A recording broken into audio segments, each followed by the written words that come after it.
குக்கரில் ஒரே விசில் போதும். கவுண்டம்பாளையம் சிக்கன் குழம்பு இது போல் செய்யுங்க. நல்லா கம கமன்னு செம்ம டேஸ்ட்டாக இருக்கும். இது போல் ஒரு ஸ்பெஷலாக மசாலாவை இதுக்குன்னு வதக்கி அரைச்சி சேர்த்து இந்த கவுண்டம்பாளையம் சிக்கன் குழம்பு வச்சா ஆஹா ஓஹோன்னு பாராட்டுவாங்கங்க. கண்டிப்பாக செய்து பாருங்கள். செய்து பார்த்துட்டு எப்படி இருந்துச்சுங்கிறத கமெண்ட்ஸில் வந்து எனக்கு சொல்லுங்கள். இந்த வீடியோ எல்லாத்துக்கும் ஷேர் பண்ணுங்கள், லைக் பண்ணுங்கள், ஃபாலோ பண்ணுங்கள். இப்போ வாங்க இது எப்படி பண்ணலாங்கிறத பார்க்கலாம். இப்போ ஒரு பேன் வச்சு 2 டேபிள் ஸ்பூன் எண்ணெய் சேர்த்துருக்கேன். இதில் 1 டேபிள் ஸ்பூன் சோம்பு, 1 டேபிள் ஸ்பூன் மிளகு, 1 டேபிள் ஸ்பூன் வந்து சீரகம் சேர்த்துட்டு இது கூடவே 2 பட்டை வந்து சேர்த்துக்கிறேன். கிராம்பு வந்து ஒரு 4-5 சேர்த்துக்கிறேங்க. சேர்த்துட்டு லைட்டாக மிக்ஸ் பண்ணி கொடுத்துக்கிறேன். அடுப்பை வந்து சிம்மில் வச்சுக்கோங்க, கரிஞ்சிடக்கூடாது. இது போல் லைட்டாக மிக்ஸ் பண்ணிவிட்டு இப்போ இதில் சின்ன வெங்காயம் வந்து சேர்க்க போகிறேன். சின்ன வெங்காயம் வந்து ஒரு 100 கிராம் அளவுக்கு இதில் சேர்த்துக்கிறேன். நான் சின்ன வெங்காயம் இந்த குழம்புக்கு ரொம்ப ரொம்ப டேஸ்ட்டு வந்து சூப்பராக எடுத்து கொடுக்குங்க. கண்டிப்பாக சின்ன வெங்காயம் சேர்த்துக்கோங்க. இப்போ இந்த வெங்காயம் லைட்டாக வதங்கட்டும். இது கூடவே இஞ்சி சேர்த்துக்கிறேன். ஒரு பெரிய பீஸ் வந்து தோல் சீவிட்டு கட் பண்ணி சேர்த்துக்கிறேன், நல்லா கழுவிட்டு. இப்போ பூண்டு பற்கள் வந்து சேர்த்துக்கிறேன். ஒரு 10-12 பூண்டு பற்கள் சேர்த்துக்கிறேன், சரியாக இருக்கும். இப்போ லைட்டாக மிக்ஸ் பண்ணிக்கிறேன். இந்த வெங்காயம் லைட்டாக நல்லா வதங்கி வரணும், பச்சை வாசம் போக. இப்போ நல்லா வதங்கிடுச்சு எல்லாமே. இப்போ லாஸ்ட்டாக 2 டேபிள் ஸ்பூன் அளவுக்கு தேங்காய் துருவல் வந்து சேர்த்துக்கிறேன். ஸ்டவ் ஆஃப் பண்ணிவிட்டு சேர்த்துக்கோங்க. தேங்காய் துருவல் 2 டேபிள் ஸ்பூன் அளவு சேர்த்துனா போதும், ரொம்ப அதிகமாக சேர்க்கக்கூடாது.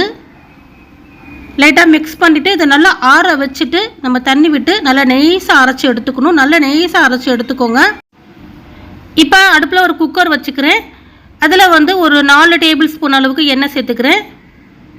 இப்போ இதில் 1/2 ஸ்பூன் அளவுக்கு சோம்பு சேர்த்துக்கிறேன். 2 பட்டை சேர்த்துக்கிறேன். இதில்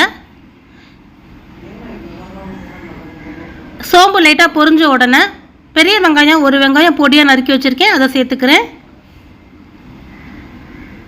வெங்காயத்தை சேர்த்துட்டு இந்த வெங்காயம் லைட்டாக செவந்து வரட்டும், அந்த அளவுக்கு வதக்கிக்கணும். பச்சை வாசம் போய் லைட்டாக செவந்து வந்தால் போதும், ரொம்ப அதிகமாக செவக்க தேவையில்லை. இப்போ வெங்காயம் நல்லா ஓரளவுக்கு வதங்கினோடனே கருவேப்பிலை கொஞ்சமாக சேர்த்துக்கிறேன். நல்லா வாசமாக இருக்கும், கருவேப்பிலை சேர்த்துக்கிறேன். கருவேப்பிலை சேர்த்துட்டு லைட்டாக மிக்ஸ் பண்ணிவிட்டு இதில் சிக்கன் வந்து 1 கிலோ அளவுக்கு நல்லா மஞ்சள் தூள் சேர்த்து வாஷ் பண்ணி எடுத்து வச்சுருக்கிறேன். நான் இன்றைக்கி 1 கிலோ அளவுக்கு சிக்கன் வந்து செய்ய போகிறேன். கொஞ்சம் பெரிய பெரிய பீஸாக தான் போட்டு வாங்கியிருக்கேன். நீங்கள் உங்களுக்கு பிடிச்ச மாதிரி பீஸ் வந்து போட்டு வாங்கிக்கோங்க. சிக்கனை ஃபுல்லாக சேர்த்துக்கணும், தண்ணி வடி விட்டு சேர்த்துக்கோங்க. இப்போ 3 பழம் தக்காளி வந்து மிக்ஸி ஜாரில் வந்து நல்லா பழுத்த பழமாக அரைச்சி வச்சுருந்தேன். அதை ஃபுல்லாக எல்லாத்தையுமே சேர்த்துட்டு காரத்துக்கு மிளகாய்த்தூள், தனி மிளகாய்த்தூள் தான் சேர்க்குறேன். 2 டேபிள் ஸ்பூன் அளவுக்கு மிளகாய்த்தூள் சேர்த்துக்கிறேன். உங்களுக்கு காரம் எந்த அளவு தேவைப்படுதோ அந்த அளவு நீங்கள் சேர்த்துக்கோங்க. கொஞ்சமாக மஞ்சள் தூள் 1/2 ஸ்பூன் அளவுக்கு சேர்த்துக்கிறேன். இதில் குழம்பு மல்லித்தூள் வந்து சேர்த்துக்கிறேங்க. நான் 2 டேபிள் ஸ்பூன் அளவுக்கு. உங்கள்கிட்ட குழம்பு மல்லித்தூள் இல்லாட்டினா நீங்கள் தனி மல்லித்தூள், தனி மிளகாய்த்தூள் கூட சேர்த்துக்கலாம். அப்படி இல்லாட்டினா குழம்பு மிளகாய்த்தூள் இருக்கும் பாருங்கள், அது கூட சேர்த்துக்கலாம்.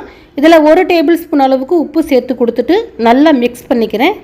இது போல் நல்லா 1 நிமிஷம் நல்லா மிக்ஸ் பண்ணிவிட்டு இதை மூடி போட்டு நம்ம ஒரு 5 நிமிஷம் இதை வதங்க விடணுங்க. நல்லா வதங்கினா தான் டேஸ்ட்டு வந்து ரொம்பவே சூப்பராக இருக்கும்.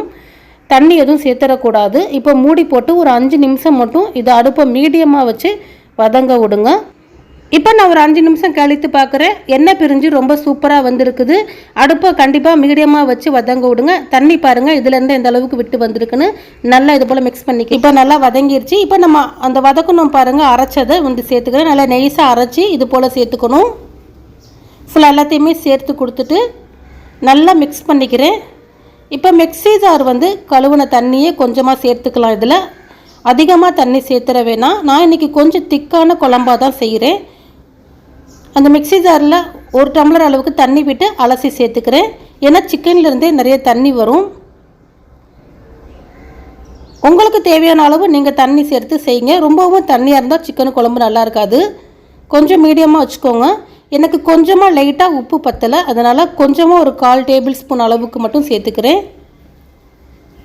இப்போ உப்பு உரப்பெல்லாம் கரெக்டாக இருக்கான்னு செக் பண்ணிவிட்டு நம்ம மூடி போட்டு வச்சிடலாம். எல்லாமே கரெக்டாக இருக்குது.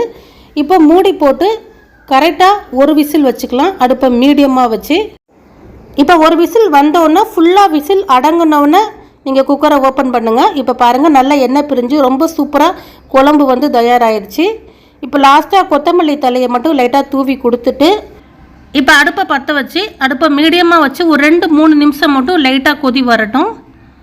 கொதி வந்தோடனே நம்ம ஸ்டவ்வை ஆஃப் பண்ணிடலாம். அவ்வளோதான், ரொம்ப சூப்பரான சிக்கன் குழம்பு ரெடி ஆயிடுச்சு. இது போல் குக்கரில் ஒரே ஒரு விசில் வச்சு அதுக்கப்புறம் திறந்து ஒரு 2-3 நிமிஷம் நீங்கள் வச்சு கொடுத்து குழம்பு வச்சிங்கன்னா அந்த சிக்கன் ஒரு பீஸ் கூட உடையாது. இப்போ நான் ஸ்டவ்வை ஆஃப் பண்ணிக்கிறேன். குழம்பு கரெக்டான ஒரு பக்குவத்தில் இருக்குதுங்க. இந்த குழம்பு பார்த்திங்கன்னா ஒயிட் ரைஸு, நெய் சோறு, அடுத்தது சப்பாத்தி, புரோட்டா, இட்லி எல்லாத்துக்குமே ரொம்ப ரொம்ப அட்டகாசமாக இருக்கும். கண்டிப்பாக ட்ரை பண்ணுங்கள். நான் இன்றைக்கி நெய் சோறுக்கு தான் இந்த குழம்பு செஞ்சுருந்தேன். ரொம்ப ரொம்ப டேஸ்ட்டு சூப்பராக இருந்துச்சுங்க. இந்த வீடியோ பிடித்திருந்தால் லைக் பண்ணுங்கள், ஷேர் பண்ணுங்கள். செய்து பார்த்துட்டு எப்படி இருந்துச்சுங்கிறத மறக்காமல் கமெண்ட்ஸில் சொல்லுங்கள் ஃப்ரெண்ட்ஸ்.